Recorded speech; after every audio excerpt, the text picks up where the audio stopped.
Neat paper leak కేసులో CBI chargesheet దాఖలు చేసింది. 13 మందిపై అభియోగాలు మోపింది. 360 మంది సాక్షులు, 422 పత్రాలు, 43 వస్తువులను కోర్టుకు సమర్పించింది.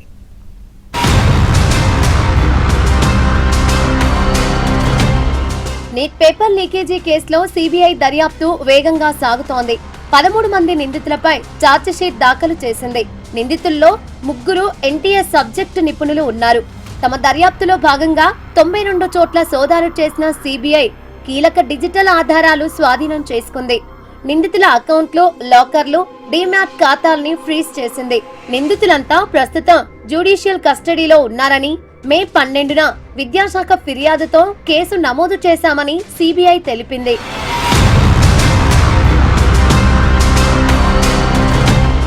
మే 3న నిర్వహించిన నీట్ యూజీ 2026 పరీక్షలో ప్రశ్నపత్రాలు లీక్ అయినట్లు ఆరోపణలు వచ్చాయి. మే 12న కేంద్ర ప్రభుత్వం ఈ కేసును సీబీఐకి అప్పగించింది. అనంతరం పరీక్షను రద్దు చేసి జూన్ 21న తిరిగి నిర్వహించారు.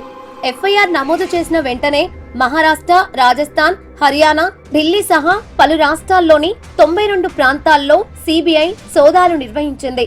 2 నెలల దర్యాప్తులో ప్రశ్నపత్రాల లీక్ జరిగిన మూలం నుంచి లబ్ధిదారుల వరకు మొత్తం నెట్వర్క్ ను గుర్తించినట్లు తెలిపింది. ఈ కేసులో ఎన్టీఏకు చెందిన 3 సబ్జెక్టు నిపుణులు పివి కులకర్ణి, మనీషా గురునాథ్ మందారే, మనీషా సంజయ్ హవల్దార్ ను సీబీఐ నిందితులుగా పేర్కొంది. మహారాష్ట్ర లాతూర్ కు చెందిన డాక్టర్, పూణేలో ఫిజిక్స్ లెక్చరర్, లాతూర్ కు చెందిన కోచింగ్ సెంటర్ నిర్వాహకుడి పేర్లను కూడా ఛార్జిషీట్ లో చేర్చింది.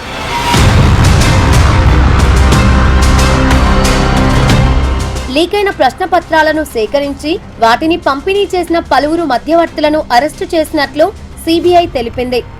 అలాగే కోచింగ్ సంస్థలకు చెందిన 2 వ్యక్తులు ప్రశ్నపత్రాలను నిపుణుల నుంచి సేకరించినట్లు దర్యాప్తులో తేలిందని పేర్కొంది. మరోవైపు ప్రశ్నపత్రాల లీకేజీలు, పబ్లిక్ పరీక్షల్లో అక్రమాలను కట్టడి చేయడానికి ఉద్దేశించిన పబ్లిక్ ఎగ్జామినేషన్స్ సవరణ బిల్లు 2026 బిల్లును లోక్సభ ఆమోదించింది.